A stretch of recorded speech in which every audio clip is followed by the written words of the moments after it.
All right, everyone, the Republicans flip a Democrat district in Texas for the first time in 139 years and what it means for the upcoming midterms. That's what we'll be talking about on today's video. I'm sure many of you heard about the shockwaves emanating from the special election for a state Senate seat in a Texas district along the Mexican border. But if you haven't heard of it, well, that's because the media, the corporatist globalist media, the same media conglomerate that have already tried, convicted, and are now calling for the execution, as it were, of Judge Brett Kavanaugh without the slightest shred of substantial evidence in the least to back up an accuser's sexual assault accusations.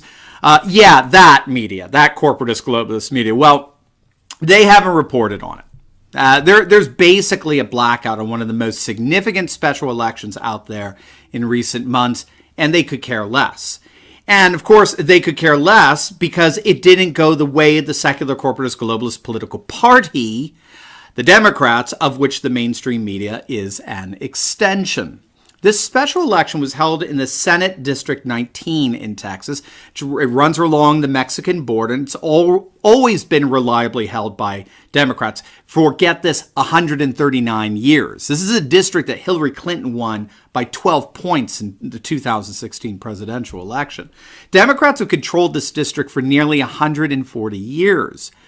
But as of last Tuesday, it's now in the hands of the Republican Party. Pete Flores, a former leader of the State Parks and Wildlife Department's Law Enforcement Division, won the district in a special election that was held after the former Democratic senator who held the seat up to that point was convicted of some unethical business dealings, whatever it was. But as a result, the Republicans in Texas now control an astonishing 21 of the state's 31 Senate seats. I mean, there were literally down to just 10 Democrats in a 31 Senate seat state. I mean, well, that's 10 too many as far as I'm concerned, but it's clear the Republicans are just dominating the good state of Texas. Well, now the pundits are asking, is this a bellwether for what we might expect in the November midterms?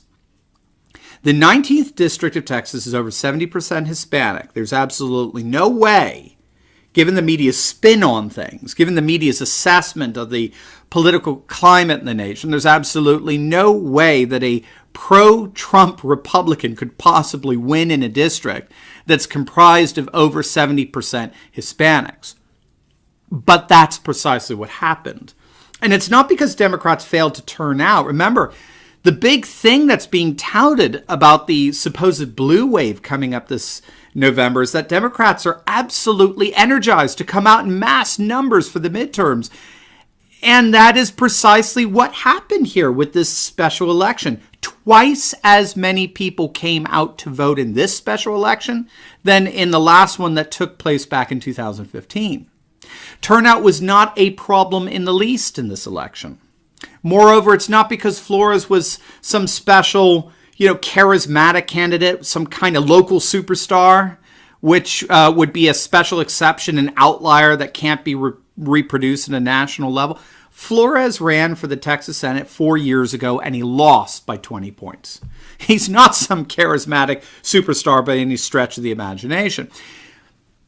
Nor was the issue simply the Democrats running a weak candidate. They ran Pete Gallego, who was a former Democrat U.S. representative. This guy has won elections before, for federal office, no less.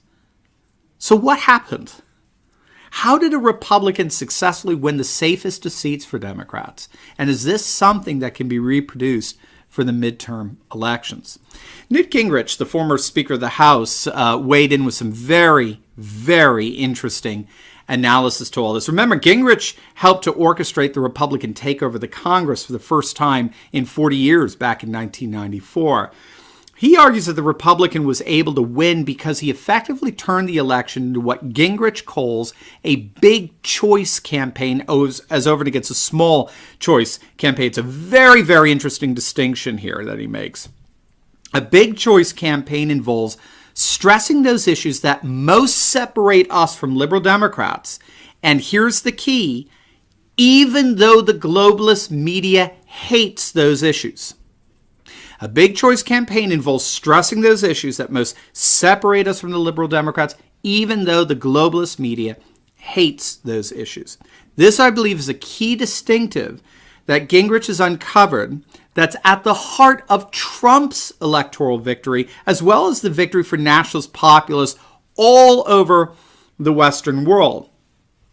What the globalist media tends to do is frighten and intimidate conservative candidates into small choice campaigns, where the basic frames of reference, the platforms upon which both candidates are running, are basically the same. They're basically two different shades of a common globalist political platform. And then the candidates argue over, who would be better to implement policies that they are both more or less in agreement over. This, of course, is what's marked European campaigns since the 1990s, when the center-right and center-left came to dominate the political stage. You basically have one candidate arguing we need to cut taxes by 5%, and you have the other arguing no, we need to raise them by 5%. One says that we need to slash regulations a bit, while the other one says no, we're going to need some more regulation. But the moment anyone says, hey, I think what we actually need to do is close the border, stop immigration, provide welfare for citizens only.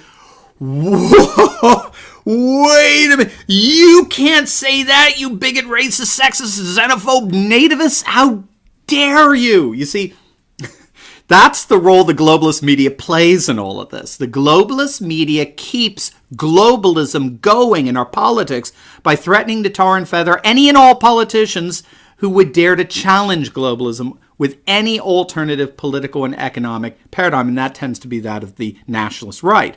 And so what Gingrich is arguing here is that it's time for the right, the political right, to get bold, and President Trump has showed us how to do it. This is what makes Trump so amazing. Big choice campaigns involve deliberately putting forward a radical differentiation between the two candidates, where the candidate on the right embraces a platform that the media hates and despises and mocks and ridicules. But again, here's the key, but the people support. That's the key to victory. We have to have politicians on the right willing to embrace a nationalist, populist, traditionalist agenda that is supported by the vast majority of the population, all the while it is maligned and ridiculed by the corporatist globalist media. This is what makes Trump so dangerous, because he's willing to go there. He's simply not intimidated by the corporatist globalist media and is thoroughly willing to embrace a nationalist, populist, traditionalist agenda on behalf of the tens of millions of Americans, grateful Americans now that support it. And so this is the key to victory in the midterms for the Republicans. They stare down the media and say, in effect, I'm no longer afraid of you. You don't intimidate me in the least. I'm going to stand up for what the people want and not what the media wants. If our guys do that, Gingrich said that the November elections will be a bloodbath in favor of the Republicans. And he points to this victory in Texas District 19 as a picture-perfect example of that. In this thoroughly Democratic district, the Republican ran on the following platform. He was unwaveringly pro-life and pointed out that his Democratic opponent was not only for unfettered abortion, but indeed he wanted tax-funded abortion. And that pro-life message appealed, of course, to the heavily Catholic population in the district. He stressed the importance of safe borders versus the dangerous gangs that his Democratic opponent was basically defending and indeed encouraging with his policies of open borders and support for sanctuary cities. The Republican championed gun rights and a vibrant pro-Second Amendment position, while his opponent gave the tired old gun control arguments. The Republican touted local control over political issues rather than the centralized bureaucracy advocated by his Democratic opponent.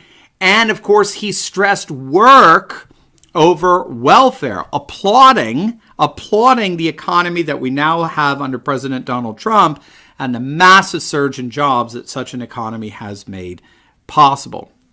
And what Gingrich is arguing, and I think he's right, What he's arguing is that if every Republican candidate starts adopting a big choice campaign, if every Republican candidate goes out and campaigns from door to door on the nationalist, populist, and traditionalist issues that the vast majority of the voters care about, but that the media hates, if every candidate calls out the corporatist globalist media for basically being mouthpieces for the globalist Democrats who won't even allow for a debate on those very issues that matter to the people, if every GOP candidate embraces this strategy, then the 2018 midterms may be an even bigger upset than was 2016. We may indeed see nothing less than a red wave flood the elections on November 6th. So let's go out and encourage our Republican candidates to adopt a big choice election strategy in a way that Pete Flores did in Texas, so that turning a blue seat red for the first time in nearly 140 years is quite literally just the beginning. As always, please like, comment, and subscribe. Click on our Patreon link below. Become a monthly supporter of this channel and help us to continue to analyze current events in light of awesome conservative trends so that you can personally and professionally flourish. God bless.